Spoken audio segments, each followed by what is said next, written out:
बुधवार 23 अगस्त को अंतरिक्ष क्षेत्र में एक नया इतिहास रचते हुए चंद्रमा के साउथ पोल विक्रम और रोवर प्रज्ञान से लैस लैंडर मॉड्यूल कराने में सफलता हासिल की।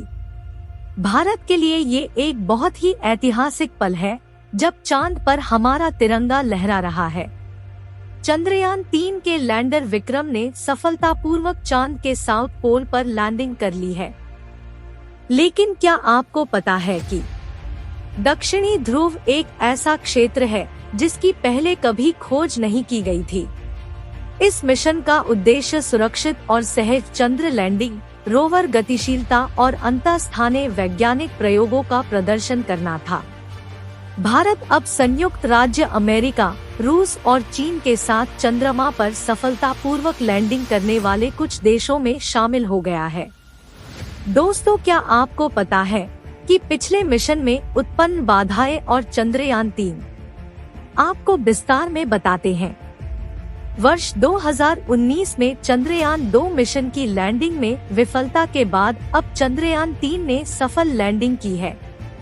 चंद्रमा पर उतरते समय नियंत्रण और संचार खो देने के कारण चंद्रयान 2 का विक्रम लैंडर चंद्रमा की सतह पर क्षतिग्रस्त हो गया था। चंद्रयान 3 में भविष्य की समस्याओं का पूर्वानुमान लगाने और उनका समाधान करने के लिए चंद्रयान 2 मिशन से सीखे गए सबक से विफलता आधारित डिजाइन रणनीति का उपयोग किया गया। महत्वपूर्ण परिवर्तनों में लैंडर के पैरों को मजबूत करना, ईंधन भंडार बढ़ाना और लैंडिंग साइट के लचीलेपन को बढ़ाना शामिल था। चंद्रयान 3 की लैंडिंग के बाद के अपेक्षित कदम। चंद्रयान 3 के चंद्रमा की सतह पर कम से कम एक चंद्र दिवस पृथ्वी के 14 दिन तक संचालित होने की अपेक्षा है। प्रज्ञान रोवर लैंडिंग चारों ओर 500 मीटर के दायरे में घूमेगा, परीक्षण करेगा और लैंडर को डेटा एवं छवियां भेजेगा। विक्रम लैंडर डेटा और छवियों को ऑर्बिटर तक प्रसारित करेगा, जो फिर उन्हें पृथ्वी पर भेज देगा। लैंडर और रोवर मॉड्यूल रूप से उन्नत वैज्ञानिक पेलोड से सुसज्जित है। इन उपकरणों को चंद्रमा की विशेषताओं के विभिन्न पहलुओं की व्यापक जांच करने के लिए डिजाइन किया गया है, जिसमें उस क्षेत्र का विश्लेषण, खनिज संरचना, सतह रसायन विज्ञान, वायुमंडलीय गुण और महत्वपूर्ण रूप से पानी एवं संभावित संसाधन जलाशयों की खोज शामिल है। मेट्र प्रणोदन मॉड्यूल, जो लैंडर और रोवर कॉन्फ़िगरेशन को 100 किलोमीटर चंद्रमा की कक्षा तक ले गया, उसमें चंद्रमा की कक्षा से पृथ्वी के वर्णक्रमीय और पोलरिमेट्री माप का अध्ययन करने के लिए spectropolarimetry of habitable planet Earth payload भी है। दोस्तों, आपको बता दे, आने वाले समय में इसरो के अभियान इस प्रकार रहेंगे। चंद्रयान 4 चंद्रमा के विकास के पथ पर आगे बढ़ना। पिछले मिशनों के आधार पर आने वाले समय में नमूना वापसी मिशन के लिए चंद्रयान 4 को भी भेजा जा सकता है। सफल होने पर यह चंद्रयान 2 और 3 के बाद अगला कदम हो सकता है, जो चंद्र सतह के नमूनों को पुनः प्राप्त करने की क्षमता प्रदान करेगा। यह मिशन चंद्रमा की संरचना और इतिहास के बारे में विस्तार से जानकारी देने में मदद करेगा। ल्यूपेक्स है क्या, इसके बारे हम समझते हैं।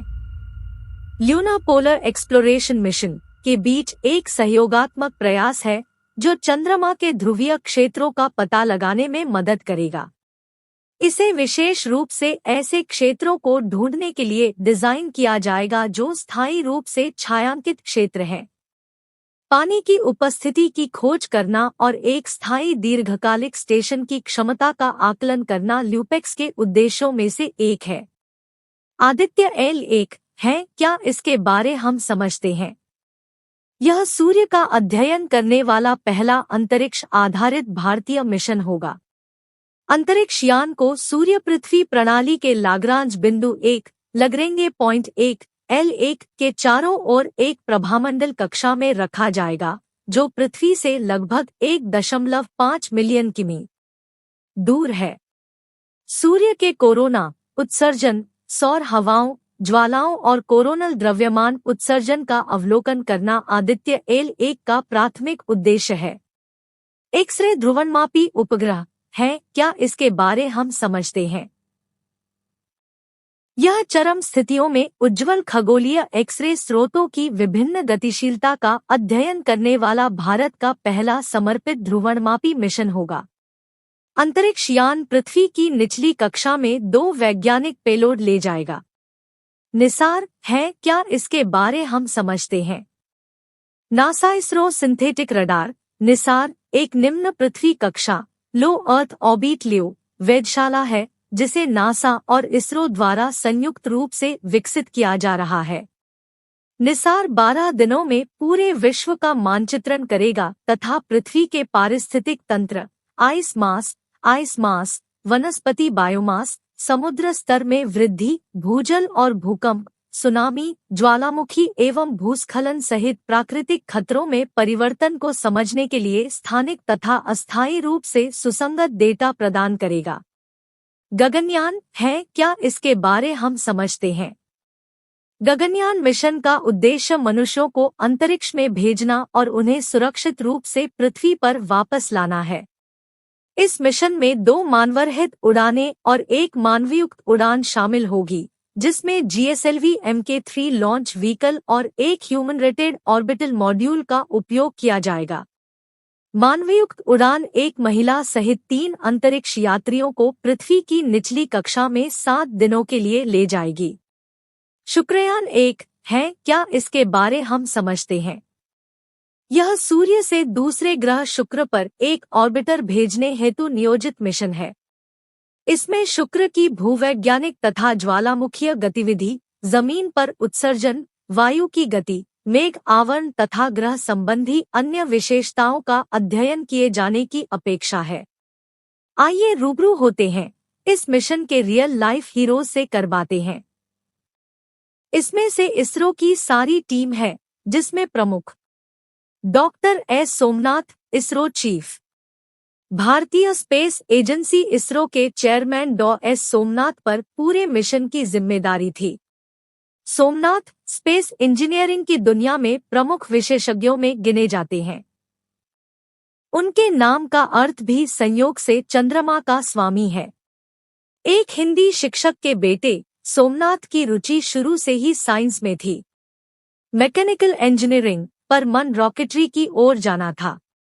1985 में सोमनाथ को इसरो में नौकरी मिल गई और वे तिरुवनंतपुरम में विक्रम साराभाई अंतरिक्ष केंद्र VSSC में शामिल हो गए। पूर्व चीफ शिवन के रिटायर होने के बाद उन्हें इसरो का चेयरमैन बनाया गया। दोस्तों, ये जानकारी आपको कैसा लगा? अगर अच्छा लगा तो इस वीडियो को अपने दोस्तों के बीच शेयर करिए। अगर आप इसरो की टीम दिल से धन्यवाद देना चाहते हैं, कमेंट्स बॉक्स में आई लव इंडिया कमेंट करें। धन्यवाद।